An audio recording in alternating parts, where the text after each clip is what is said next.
bersyukur Tuhan. Kau Allah yang memulihkan setiap hidup kami. Kau Allah yang menguduskan dan menyucikan hidup kami saat ini Tuhan.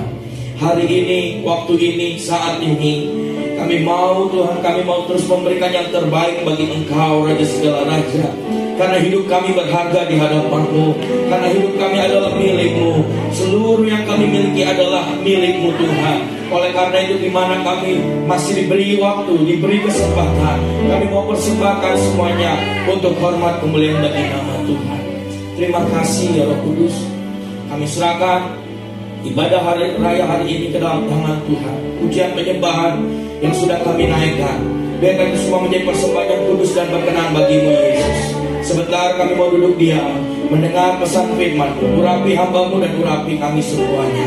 Kami percaya ada sesuatu yang baru. Firman Allah yang hidup akan mengubah kami. Kami akan berbeda waktu kami datang. Pulang dari tempat ini, kami mengalami pembaharuan di dalam Kristus Yesus. Hati yang baru, roh yang baru, Tuhan yang rindukan akan berikan dalam setiap kehidupan kami. Terima kasih Bapa, terima kasih Yesus. Berfirmanlah ya Roh Kudus, kami semua hamba-hamba-Mu, umat-umat-Mu siap untuk mendengarkannya. Dalam nama Yesus, haleluya, amin, amin, amin. Boleh bertepuk tangan bagi Allah. Haleluya, haleluya. Silakan duduk para pelayan Tuhan. Haleluya, sekali lagi shalom. Boleh lambaikan tangannya semua, apa kabar? Luar biasa, amin. Hari ini, saat ini saya rindu untuk menyampaikan kebenaran firman Tuhan. Bapak Ibu Saudara yang dikasihi oleh Tuhan, saya ingin menyampaikan tentang di manakah engkau? Bilang kanan kirimu, di manakah engkau? Jawab saudara, aku di sini. Saudara itu kalau sebelah kanan kiri saudara nggak kenal, kan lumayan jadi pertanyaan untuk perkenalan gitu saudara. Boleh ditampilkan di media bantu saya. Saya ingin menyampaikan tentang poin ini. Di manakah engkau, saudara? Ini menjadi suatu pertanyaan, bahkan kalimat yang selalu kita tanyakan kalau kita sedang mengalami kebingungan atau sedang mencari seseorang. Benar nggak, saudara ya? Waktu kita mencari seseorang, keberadaan mereka pasti kita cari, di mana kamu? Aku udah di sini nunggu kamu.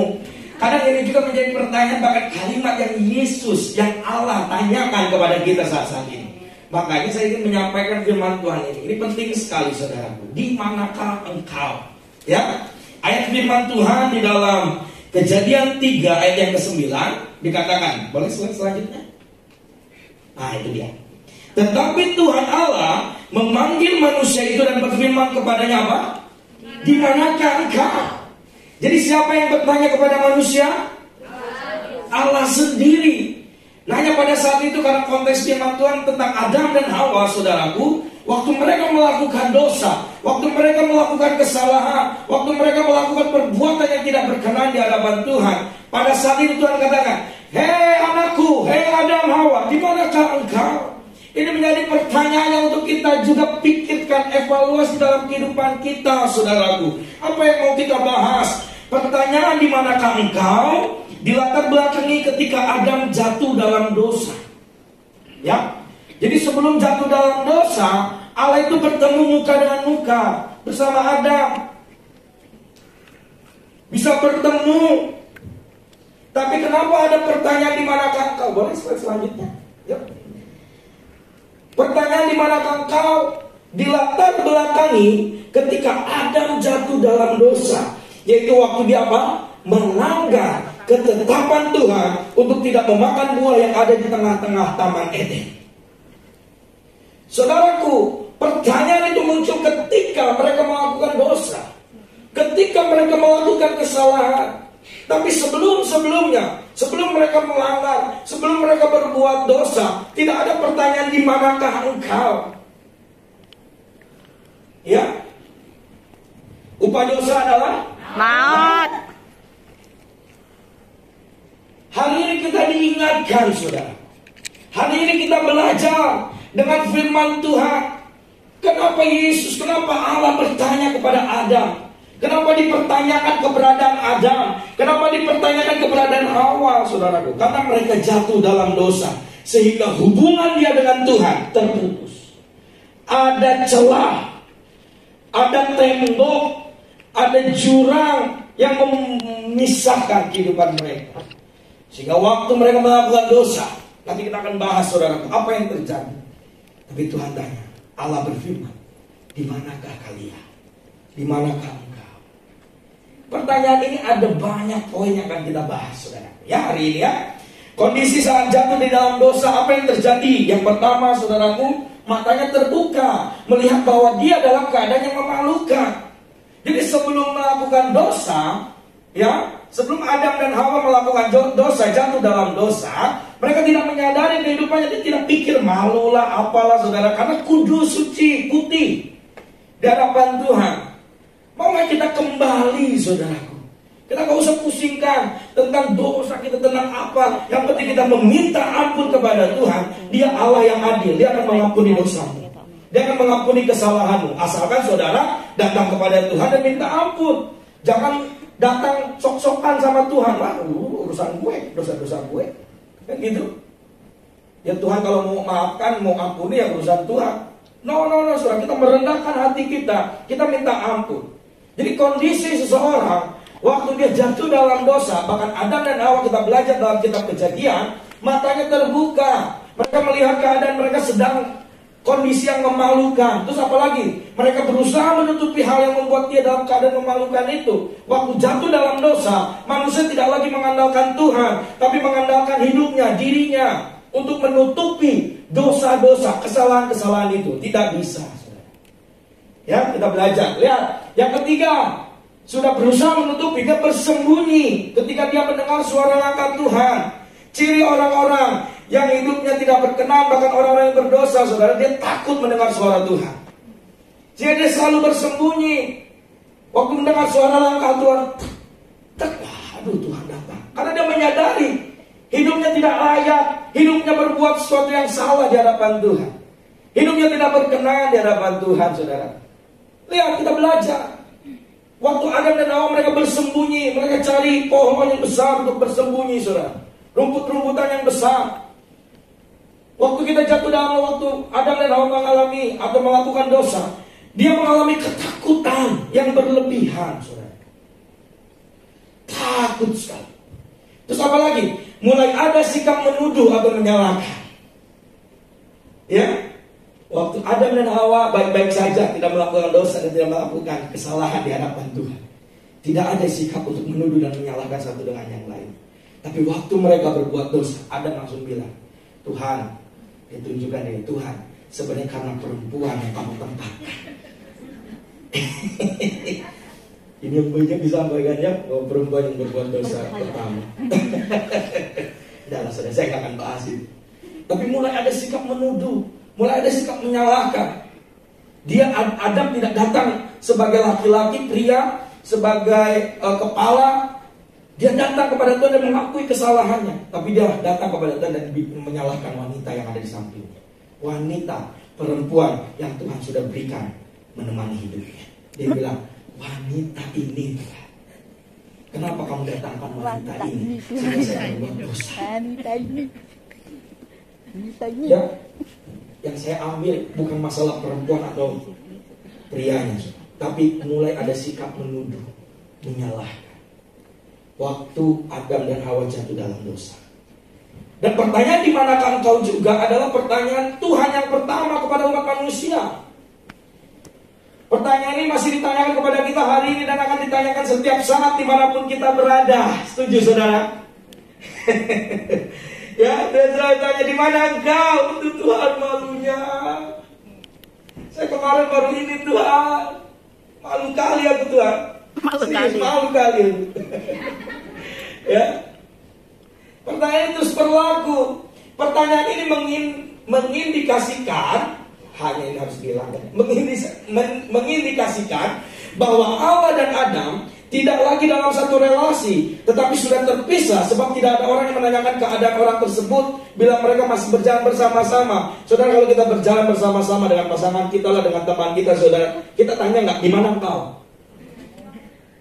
Pernah saudara tanya? Tiba-tiba lagi gandengan, di mana kamu? Di mana engkau? Teman kita langsung toyor kepala, bisa dari tadi di sini. Ya. Kalau dalam satu relasi pasti tidak ada pertanyaan di manakah engkau. Tapi waktu saudara genggaman tangan lewat Causeway, ya kalau hari libur penuh kan, tiba-tiba lampu merah nyebrang, terus lepas tangannya, tiba-tiba mana? Kita tahu, di mana kamu? Baru ada pertanyaannya. Benar nggak saudara? Ya, sama halnya saudara. Kalau saudara berjalan bersama Roh Kudus, bersama Allah Bapa, Tuhan nggak pernah tanya di mana kamu. Tapi waktu saudara menjauh, Tuhan bertanya, di mana kamu? Ini yang harusnya kita pikirkan dan kita tanamkan dalam kehidupan kita. Masakan kita setiap waktu ditanyakan Tuhan, karena kita tidak satu relasi lagi sama Tuhan. Bangun pagi Tuhan tanya, di mana kamu? Masih mimpi Tuhan. Besoknya lagi ditanya, besoknya lagi, lusa, minggu. Wah, semua setiap hari ditanyakan Tuhan. Masakan posisikan kehidupan kita yang selalu bergandengan sama Tuhan. Amen. Kita berjalan, Tuhan melihat kita. Oke, masih di sini. Oke, good. Tapi waktu kita lepas, saudara, waktu kita menjauh, kan dosa yang menghalangi toh. Hubungan kita sama Tuhan kan dosa. Pendengaran kita tidak peka karena apa, saudara? Karena dosa. Jadi bukan karena tai telinga, saudara. Maaf ya, tapi karena dosa. Saudara nggak dengar suara Tuhan bukan karena saudara korek-korek sampai nyebrang, telinga kanan ke telinga kiri, tetap juga nggak akan dengar. Ya, karena ada penghalang yang menghalangi telinga rohani saudara untuk mendengar suara Tuhan. Kita waktu dengarnya, waktu Tuhan tanya, di mana kamu? Waduh, saudara. Kalau Tuhan sudah tanya di manakah engkau, apa yang terjadi kepada Adam dan Hawa? Berarti dia melakukan suatu kesalahan dan dia hubungannya sudah sangat jauh sekali, saudara. Ini yang terjadi. Jadi pertanyaan di manakah engkau? Jangan ikut tren sekarang, saudara. Waktu ditanya di manakah engkau, kamu nanya. Kamu bertanya-tanya Tuhan. Jangan ya, saudara. Saudara kalau Tuhan ini memang tren-tren sekarang TikTok ini memang cepat ya. Saya nanya ke ponakan saya juga dijawab gitu, saudara. Kamu lagi apa? Kamu nanya. Matikan aja langsung, saudara. Ya, jadi pertanyaan ini tuh, saudara, mengindikasikan bahwa tidak ada lagi relasi yang sama Allah dan Adam. Ini kita belajar, saudara. Yuk, yang pertama, apa yang kita bisa dapatkan, saudaraku? Pertanyaan, di manakah engkau, saudaraku, supaya kita keluar dari persembunyian kuasa dosa. Ya, boleh ingatkan kiri kanan, boleh bilang, yuk, supaya kita keluar dari persembunyian kuasa dosa. Itu. Jadi waktu Tuhan bertanya, waktu Allah bertanya, saudara, karena Allah menginginkan kita agar kita keluar. Adam dan Hawa bersembunyi di hadapan Tuhan. Waktu Tuhan tanya, Allah berfirman, di manakah engkau? Sebenarnya Tuhan itu menginginkan dia keluar dari persembunyiannya. Jangan tutupi dosa, jangan tinggal dalam dosa. Keluar mengaku, Tuhan akan menyucikan dan menguduskan kehidupannya. Amin. Mengampuni segala dosa. Merah akan diganti menjadi warna putih, bersih, saudara. Itu firman Tuhan. Waktu kita mengaku, jadi pertanyaan di manakah engkau ini, saudara, agar kita keluar dari persembunyian kuasa dosa. Hari ini, saat ini, minggu ini, bulan ini bulan Februari di tahun 2023. Masih ada beratus-ratus hari untuk kita melewati dan menyelesaikan tahun ini, saudara. Mari, saudara, kita keluar dari persembunyian, kita tinggalkan yang lalu, sambut masa depan yang baru yang Tuhan sediakan dalam kehidupan saudara. Hati yang baru, roh yang baru akan dilimpahkan dalam kehidupan saudara. Boleh beri tepuk tangan bagi Allah kita, saudara. Haleluya. Meskipun secara lokasi Adam berada di Taman Eden, namun secara relasi Adam sudah jauh dari Tuhan. Ya. Meskipun masih di Taman Eden nih Adam nggak pergi kemana-mana. Dia nggak mampir ke Hong Kong, dia nggak mampir ke Macau, dia nggak mampir ke China, saudaraku. Dia tetap di Taman Eden. Tapi kenapa Tuhan tanya di mana engkau? Karena mereka bersembunyi di hadapan Tuhan, menutupi kesalahan dan hidup di dalam dosa. Tapi Tuhan bilang, di mana engkau? Keluar sekarang dari persembunyianmu, keluar. Kamu bukan lagi tempatmu, bukan di situ. Ikut bersama aku kembali lagi. Memulihkan keadaan, kondisi, situasi yang sudah engkau kerjakan, yang sudah engkau lakukan. Mari perbaiki itu semua. Tuhan menginginkan itu, saudara. Terus apalagi dosa akan membuat kita semakin jauh dari Tuhan, bahkan menjadi terhilang. Di waktu kita tinggal dalam dosa, jangan sangka, saudaraku, kita semakin dekat sama Tuhan. No. Kalau perbuatan itu sudah dibuahi, saudara, dosa itu sudah dibuahi, itu akan menjadi apa? Maut. Itu firman Tuhan. Jadi kalau saudara melakukan suatu kesalahan terus dibuat, bahkan dibuahi, saudara, itu akan menjadi maut. Sesuatu yang tidak menyelamatkan saudara, sesuatu yang membawa hidup saudara jauh dari Tuhan. Ya. Jadi muncullah pertanyaan, di manakah engkau? Agar kita keluar dari persembunyian dosa. Ada pujiannya, saudara. Boleh? Ya, oke. Oke ya. Ku telah mati dan tinggalkan cara hidupku yang lama. Semuanya sia-sia dan tak berarti lagi. Katakan, saudara, hidup ini ku letakkan pada mesra-Mu, ya Tuhan. Amin. Jadilah padaku seperti apa, saudara? Kali ini, itu saudaraku. Jadi hari ini, saat ini, Tuhan merindukan agar Adam tidak tinggal dalam persembunyian dan sibuk untuk menutupi kelemahannya. Tetapi Tuhan mau dia datang pada Tuhan dan menyelesaikan dosanya. Kita juga sering melakukan seperti apa yang dilakukan Adam. Ketika kita memberikan kesempatan untuk berdosa, ingatlah, kita akan dibawa pada pengaruh dosa yang secara terus-menerus mempengaruhi kita. Maka kita sering tidak berdaya untuk bangkit dan kita hanya sibuk untuk bersembunyi, menutupi dosa tersebut, saudara. Ya, sepintar-pintarnya tupai melompat, jatuh juga. Sepintar-pintarnya kita menutupi, menyimpan bangkai, tercium juga. Di mari hari ini kita datang kepada Tuhan dengan hati yang rindu dan haus agar keluar dari kuasa persembunyian dosa itu, saudara. Hanya Tuhan yang mampu mengangkat engkau, memerdekakan engkau dari kuasa dosa. Amin. Amin. Hanya Tuhan, hanya Yesus. Saya tidak mampu, temanmu gak mampu. Hanya Tuhan, hanya Roh Kudus yang mampu. Datang kepada Dia, saudara. Supaya kita tidak terjerat lagi dalam rencana sejahat, maka yang pertama, jangan beri kesempatan kepada iblis. Next, boleh? Nextnya lagi. Nah, ini dia. Jangan beri kesempatan kepada iblis. Jangan buka celah. Iblis itu tahu celah sedikit pun, saudaraku. Dia lihat pakai apa namanya, alat pembesar itu? Teleskop. Mikroskop. Apa?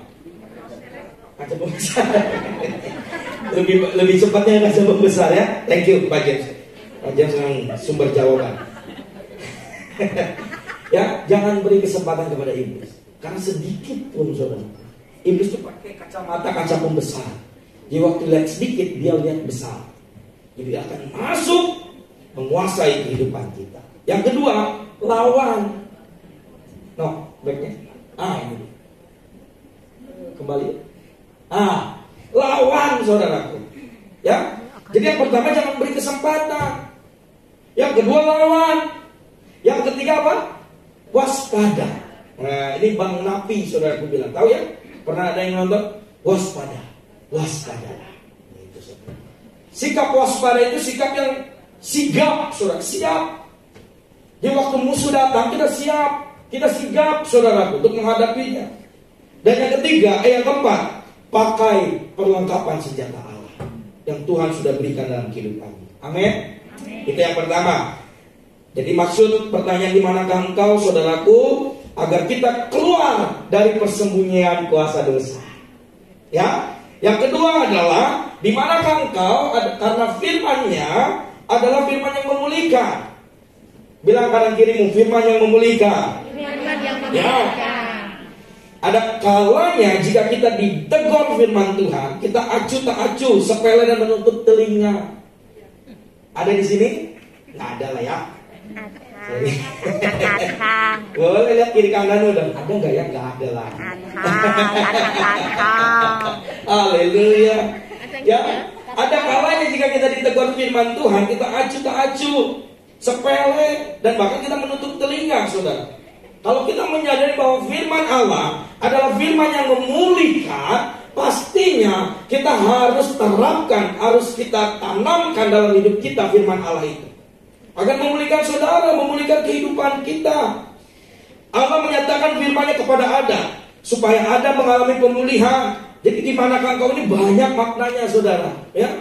Agar Adam mengalami pemulihan dan jangan lagi berada dalam jalan yang salah. Dipulihkan dalam keadaan yang tertekan akibat dari dosanya. Itu. Karena Adam pada saat itu tertekan sekali. Waktu dengar pertanyaan itu tuh tertekan sekali, saudara. Ya, kita kalau ditanya seseorang aja, pasti ada sesuatu hal yang kita pikirkan untuk menjawab pertanyaan tersebut. Apalagi ini ditanya Tuhan langsung. Adam ditanya Allah langsung. Mungkin dengan suara yang tegas, Allah, hei Adam, di mana kau?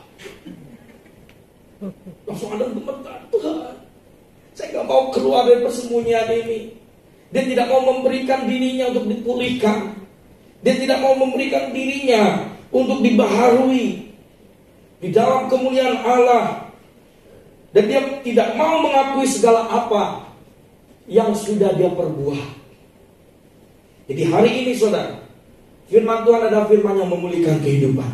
Amen. Kehidupan keluargamu, amen. Kehidupan rumah tanggamu, kehidupan segala perekonomian dan lain-lain Tuhan akan pulihkan. Asalkan kita hidup dalam kebenaran firman. Amin. Itu dia. Ada jalan yang disangka orang lurus, tetapi ujungnya menuju maut. Nah, kalau kita tidak menghidupi firman Tuhan, kita menyangka jalan kita sedang lurus, padahal kita tidak mengikuti firman Tuhan, kita sedang lurus nih. Tahu-tahu ujung-ujungnya adalah maut, jurang. Kalau kita tidak pegang firman Tuhan, kalau kita tidak hidupi firman Allah dengan kuasa Roh Kudus yang menyertai kita, memberikan pengetahuan agar kita melakukan firman Tuhan itu, kita akan menganggap jalan kita lurus. Kalau kita tidak pegang firman Tuhan, kita akan menganggap jalan kita lurus, pada ujungnya adalah jurang, saudara. Banyak orang yang menyangka seperti itu. Tapi hari ini, kalau kita menyadari poin yang kedua ini, firman Tuhan adalah firman yang memulihkan. Tanamkan, terapkan dalam hidup saudara. Tidak sedikit orang Kristen tidak hidup dalam firman. Ya, tahu firman tapi tidak hidup dalam firman. Hari ini kita sama-sama berkomitmen. Yuk kita sama-sama bilang, Tuhan Yesus, saya mau berkomitmen melakukan firman-Mu. Beri tepuk tangan bagi Tuhan. Jadi komitmennya kan barengan gitu saudara ya. Jadi saya akan lihat saudara berkomitmen dan dapat boleh. Jadi Tuhan udah catat sekarang saudara. Wah, ini anakku nih udah ngomong nih komitmen. Yuk lakukan. Menjadi pelaku firman, bukan menjadi pendengar saja. Bukan hanya yang tahu firman, tapi tidak mengalami firman. Ya, seperti Ayub. Dari orang saya tahu tentang Tuhan, tapi sekarang saya mengalaminya. Hari ini jangan puas kalau saudara hanya tahu tentang firman, tapi berpuas hatilah kalau saudara mengalami firman Tuhan. Amin. Amin. Kalau Tuhan bilang kesembuhan terjadi, ya kesembuhan terjadi. Imani alami saudara. Jangan kita hanya dengar kesaksian orang, oh dia udah disembuhkan, dia sudah semua mengalami mujizat, banyak hal. Tapi kita bertanya-tanya sama Tuhan, kok saya nggak pernah mengalami, kok nggak pernah terjadi. Tuhan akan tanya kembali, seberapa teguh imanmu kepadaku. Itu saudara. Menjadi pelaku firman. Ada banyak orang yang sibuk baik dalam pekerjaan dan pelayanan, namun tidak memiliki hubungan dengan Tuhan. Koreksi hari-hari ini. Evaluasi hari-hari ini, saudara, saat-saat ini, sebelum Tuhan datang. Bilang kanan kirimu, sebelum Tuhan datang. Saudara, kalau hari ini Tuhan datang, gimana respon saudara? Ya, Allah hadir dalam hidup kita melalui firman-Nya. Adakah kita sedang merindukan firman Allah yang akan mengoreksi, menyadarkan, dan membangkitkan kita dari jalan-jalan yang salah dalam hidup kita? Adakah kita mau memberikan diri kita agar firman Tuhan itu yang mengoreksi, menyadarkan, membangkitkan, agar kita tidak lagi tinggal di dalam jalan yang salah? Amin. Ada dua respon yang selalu mempengaruhi hidup kita. Kita belajar dari Hawa. Dia memberi kesempatan mendengar perkataan iblis daripada mendengar perkataan Allah.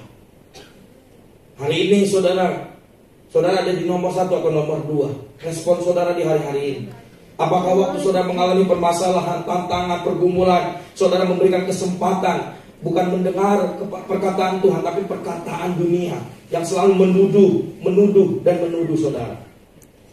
Atau yang kedua, waktu Yesus dicobai, Yesus menolak mendengar apa yang dikatakan iblis. Bahkan dia tidak melakukan apa yang diperintahkan iblis. Bahkan Yesus jawab, ada tertulis. Amin. Kalau kita tidak pernah dengar firman, terus kita bilang apa? Kalau kita tidak pernah merenungkan firman Tuhan, terus kita mau jawab apa kepada iblis? Tapi Yesus, lihat nomor 2 ini, dia memberikan teladan bagi kita. Waktu Yesus menghidupi firman Tuhan, waktu iblis membawa dia jawab, ada tertulis.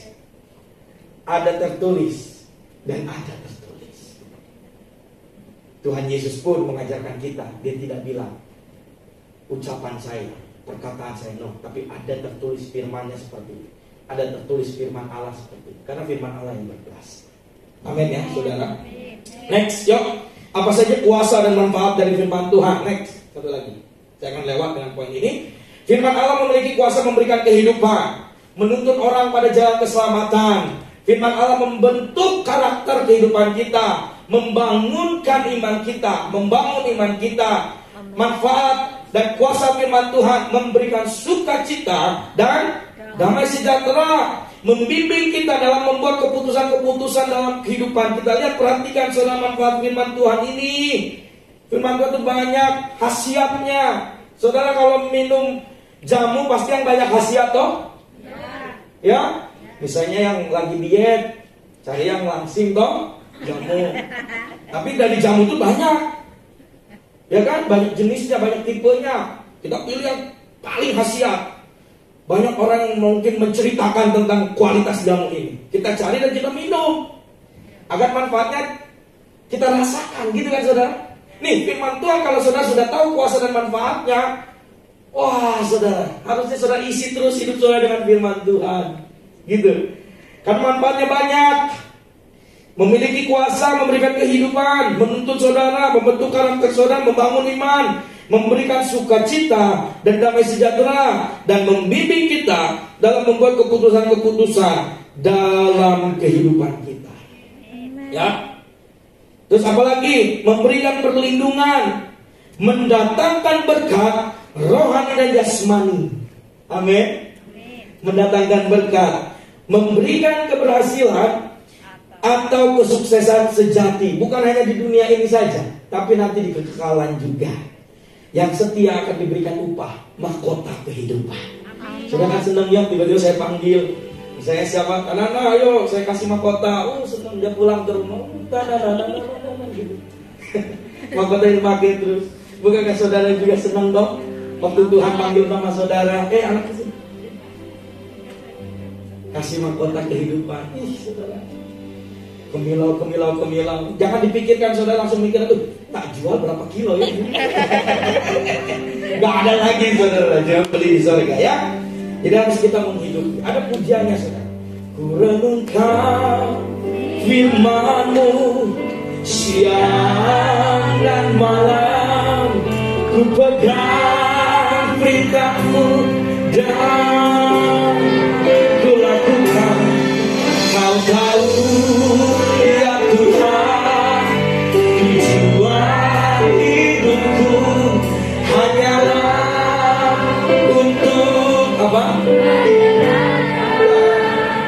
Hati siapa? Itu saudara. Ya, jadi manfaat firman Tuhan dan kuasa firman Allah yang luar biasa terjadi dalam kehidupan saudara. Karena firman Allah adalah firman yang memulihkan. Dan pertanyaan yang terakhir, makna dari di manakah engkau, saudaraku, menunjukkan tentang ini. Next. Itu dia. Menunjukkan kasih Allah bagi kita. Saudara, kalau Tuhan bertanya kepada saudara, berarti Tuhan itu mengasihi saudara. Ya, coba bayangkan kalau Adam dan Hawa nggak ditanya Tuhan, dan pura-pura biarin aja. Urusan dia mau selamat mati di sini. Ya, tapi Tuhan galau. Dia tunjukkan kasihnya kepada Adam, kepada Hawa, sampai dia tanya, di mana kamu? Tuhan tahu nggak keberadaan Adam dan Hawa pada saat itu? Tahu. Terus ngapain Tuhan tanya? Makanya Adam dan Hawa itu belum tahu tentang trennya TikTok. Kalau tahu, kamu nanya. Tahu saudara. Karena belum tahu untungnya saudara. Tahu keberadaan Adam di mana? Tuhan itu tahu keberadaan mereka di mana. Tapi kenapa menanyakan pertanyaan ini? Di manakah engkau? Karena ini saudara. Dia menunjukkan kasih Allah bagi Adam dan Hawa, dan dia juga menunjukkan kasihnya kepada kita semua. Amin. Ya, waktu saudara ditanya Tuhan, di mana engkau? Jawab saudara, Tuhan ampuni saya. Saya mau keluar dari kuasa ini. Saya tahu Tuhan mengasihi saya begitu luar biasa. Hari ini saya mau berkomitmen dan saya mau konsisten untuk melakukan. Ya, jadi menunjukkan kasih Allah dalam hidup. Semua orang telah berdosa dan sudah kehilangan kemuliaan Allah. Tidak layak lagi, saudara, sebenarnya upah dosa adalah maut, tapi karena kasih Tuhan, karena begitu besar kasih Allah akan dunia ini, akan kehidupan saudara, Dia mengaruniakan Yesus Kristus untuk menebus kehidupan saudara. Amin. Next, dalam hal inilah Allah menyatakan tindakan kasih. Pertanyaan, di manakah engkau? Menunjukkan Allah lah yang mencari manusia. Aku yang memiliki. Gitu saudara. Jadi manusia, bahkan Allah yang turun untuk memberikan nyawanya menjadi tebusan bagi kita, bagi orang yang percaya. Yesus berkata, aku datang untuk mencari dan menyelamatkan yang terhilang. Jadi Yesus sendiri yang datang untuk mencari. Dia tinggalkan 99 domba yang sudah tahu jalan pulang.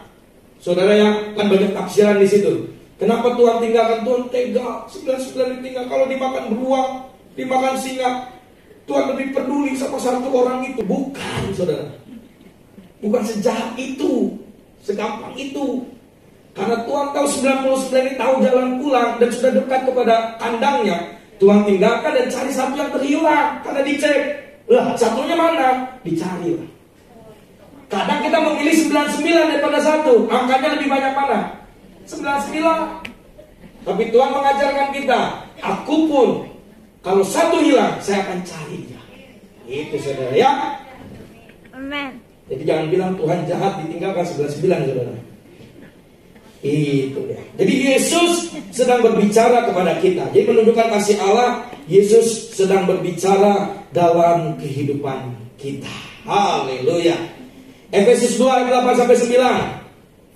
Sebab karena kasih karunia kamu diselamatkan oleh iman. Itu bukan hasil usahamu, tetapi pemberian Allah. Itu bukan hasil pekerjaanmu. Jangan ada orang yang memegahkan diri. Boleh next slide selanjutnya lagi. Ini dia. Ya, bahwa itu semua karena pemberian Allah, kasih karunia. Jadi hari-hari ini, kalau saudara tahu tentang kasih Tuhan, jangan sia-siakan, jangan permainkan kasih karunia dan anugerah yang sudah Tuhan berikan dalam hidup saudara. Hari ini ambil keputusan, komitmen saudara untuk keluar dari kuasa persembunyian dosa. Untuk apa saudaraku? Untuk kita pun dipulihkan dengan kebenaran firman-Nya. Karena kasih Tuhan yang begitu luar biasa menyertai dan memperlengkapi kehidupan kita. Orang yang bergaul dengan Kristus akan mengalami dan menikmati tuntunannya selalu. Kunci kehidupan berjalan bersama Kristus Yesus adalah hidup takut, hormat, dan gentar kepada-Nya. Hormat, takut, hidup menghormati Dia, saudara. Yesus Kristus Tuhan dan Juru Selamat kita. Milikilah gaya dan sifat hidup yang berkenan di hadapan Tuhan. Berusahalah hidup untuk menyenangkan hati Tuhan dan taat kepada firman-Nya. Dan saya akan tutup dengan poin ini, saudara. Ini sudah. Oh iya. Milikilah gaya. Next, boleh. Mundur satu. Milikilah gaya dan sifat hidup yang berkenan di hadapan Tuhan. Berusahalah hidup untuk menyenangkan hati Tuhan dan taat kepada firman-Nya. Amin, saudara. Jadi 3 poin makna dari pertanyaan di manakah engkau. Yang pertama tadi apa, saudara? Supaya kita keluar dari kesembunyian dosa, kuasa dosa. Yang kedua, firman yang memulihkan. Dan yang ketiga, pertanyaan di manakah engkau apa? Menunjukkan kasih Allah dalam hidup kita. Biarlah kebenaran firman Tuhan ini menjadi rema, kekuatan, pelita, terang di dalam setiap kehidupan kita. Mari saudara tundukkan kepala, kita sama-sama berdoa. Bapa surga, kami mengucap syukur buat kebenaran akan terus hidup berkuasa dalam hidup kami, mengubahkan kami, mengajarkan kami, dan membawa kami untuk kami hidup intim bersama. Terima kasih Tuhan. Terima kasih. Mari saudara kita sama-sama menyembah Tuhan. Kita mau mengucap syukur buat kasih setia Tuhan dalam kehidupan kita. Terima kasih. Ujilah aku Tuhan, cobalah aku Tuhan.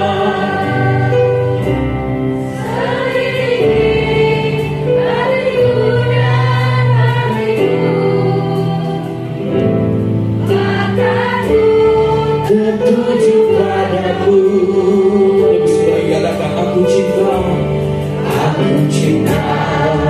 padamu. Aku rindu hadirat-Mu Tuhan. Aku ingin selalu dekat denganmu, menikmati kehadiran-Mu. Mari sama-sama angkat tanganmu dan katakan,